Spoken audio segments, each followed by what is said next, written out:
O Espírito do Senhor, Deus está sobre mim, porque o Senhor me ungiu a pregar boas novas aos quebrantados e enviou-me a curar os quebrantados de coração e a livrar todos os cativos e a pôr em liberdade todos os algemados e a pregoar o ano aceitável do Senhor e o dia da vingança do nosso Deus, a consolar todos os que choram e a pôr sobre os que em Sião de luto estão uma coroa ao invés de cinzas, óleo de alegria ao invés de pranto, vestes de louvor ao invés de espírito angustiado, a fim de que se chamem carvalhos de justiça, plantados pelo Senhor, carvalhos de justiça, plantados pelo Senhor, para a sua glória. Meus irmãos, mais um mês começa e mais um episódio do programa Graça e Memória, cantando e contando as Escrituras. Eu sou o Thiago Tardim, um santo pecador, e você está neste canal. Por isso, sendo visitante ou você que já está nos acompanhando, curta, comenta, compartilha, se inscreva e vamos ser canal de bênção na vida das pessoas. E, como havia dito no último estudo, esse mês, iniciando já com a celebração nacional da Páscoa, vamos trabalhar com músicas e textos que estão nos evangelhos. E já começamos com uma música belíssima, e essa música ela consta no primeiro momento em que Jesus, no início do seu ministério,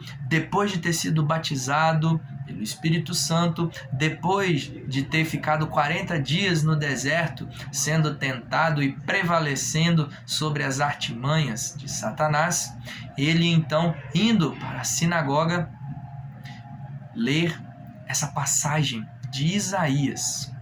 Mas algo interessante, e eu peço que você então abra sua Bíblia no Evangelho segundo Lucas, no seu capítulo de número 4, versos 16 a 21. Lucas, no seu quarto capítulo, Evangelho segundo Lucas, versos 16 a 21. Nos outros evangelhos sinóticos, Mateus e Marcos, temos o relato de Jesus indo na sinagoga, mas apenas Lucas foi cuidadoso, como um médico e um historiador, de colocar exatamente qual foi o texto que Jesus leu. Eu peço que você acompanhe. Diz assim a palavra do Senhor: indo para Nazaré, onde fora criado, entrou num sábado na sinagoga, segundo o seu costume, e levantou-se para ler. Então lhe deram o livro do profeta Isaías, e abrindo o livro achou o lugar onde estava escrito: o Espírito do Senhor está sobre mim, pelo que me ungiu para evangelizar os pobres. Enviou-me para proclamar libertação aos cativos e restauração da vida aos cegos, para pôr em liberdade os oprimidos e apregoar o ano aceitável do Senhor. Tendo fechado o livro, devolveu ao assistente e sentou-se. E todos na sinagoga tinham os olhos fitos nele. Então passou Jesus a dizer-lhes: hoje se cumpriu a escritura que acabais de ouvir. Que texto maravilhoso! Jesus aqui lendo a profecia, uma das muitas profecias de Isaías que apontavam para o Messias, considerado como o profeta messiânico. Nós temos aqui Jesus assumindo essa autoridade, assumindo o compromisso que lhe foi dado para ser o nosso Messias, para ser o nosso Salvador. E aqui nessa profecia de Isaías, ele diz que o Messias, o servo de Deus, aquele, ao receber o Espírito do Senhor como uma evidência de sua autoridade, ele então iria ser um libertador, ele seria um salvador, ele ia trazer cura, ele ia trazer resgate, ele ia trazer restauração. Mas a profecia de Isaías não para por aí. Então agora eu peço que você abra comigo no livro do profeta Isaías, no seu capítulo 61, onde temos essa profecia, versos 1, 2 e 3. Toda a profecia consta nesses versos 1, 2 e 3. Podemos dizer que é a introdução, a apresentação dessa profecia messiânica de Isaías.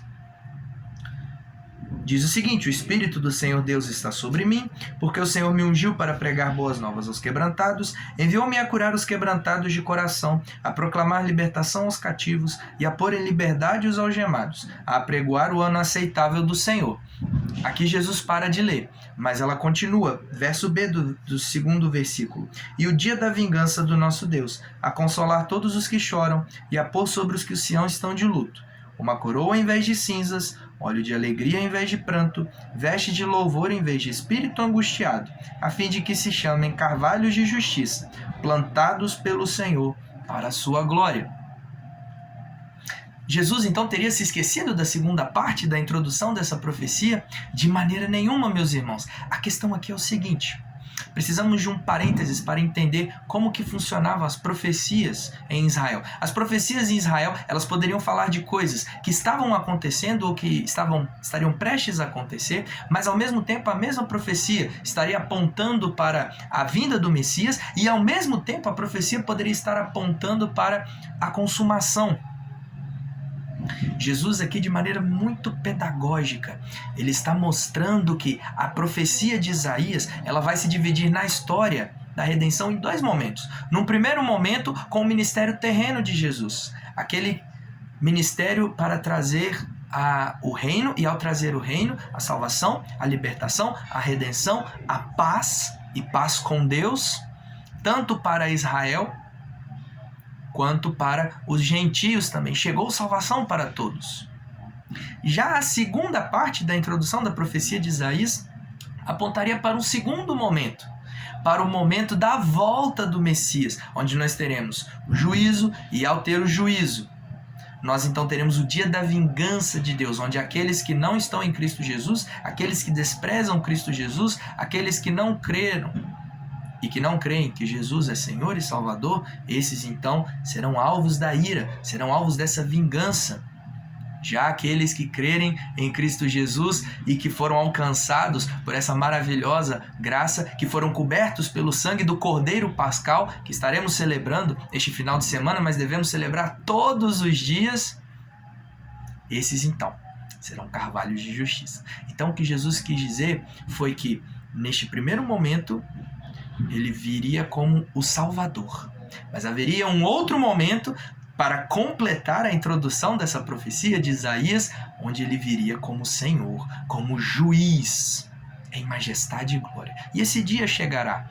Mas aqui estamos no contexto do ministério terreno de Jesus. E como que evidenciou-se isso? Com as muitas curas, libertação de possessões demoníacas, pessoas famintas sendo alimentadas, pessoas pecadoras recebendo perdão de pecados, gentios ouvindo a palavra de Deus e aceitando, milhares e milhares de pessoas, coxos andando, cegos vendo, surdos ouvindo, mudos falando. Que maravilha, que visão, profecia cumprida, aguardando o segundo momento. Então, meus irmãos, estamos neste contexto, é o que nós chamamos de já e ainda não.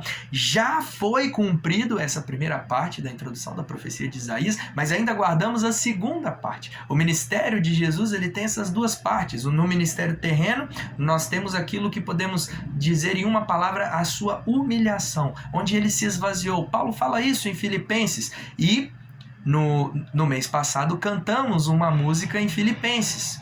Vou colocar o link aqui para você relembrar, ou você que não assistiu possa assistir. E aguardamos na sua vinda, porque no seu retorno teremos então a exaltação, no qual ele, não mais como um servo, mas como um Senhor, julgará todos. Mas estamos nesse contexto, onde o Cordeiro de Deus que tira o pecado do mundo, onde o Cordeiro Pascal ele veio para se mostrar e chancelar que aquilo que Isaías havia dito estaria para ser cumprido. Ele veio cumprir a lei, ele é o cumprimento, ele é o amém de todas as profecias e também dessa de Isaías. Esse é o nosso Cordeiro Pascal.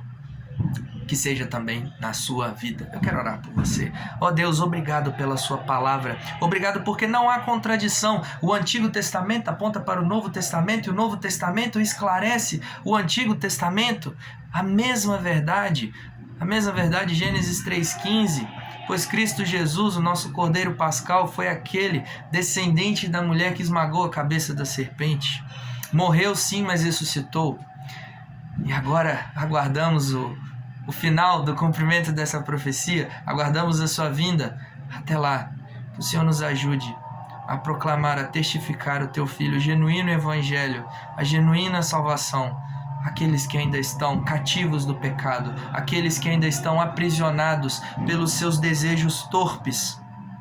E se há alguém que está nos assistindo e que está passando por isso, que o Senhor se revele a esta pessoa, que essa pessoa seja alvo da sua maravilhosa graça e assim possa ser canal de bênção na vida de muitas pessoas. É o que nós oramos, é o que nós ansiamos, é o que nós desejamos em Cristo Jesus e somente nele. Amém, amém e amém.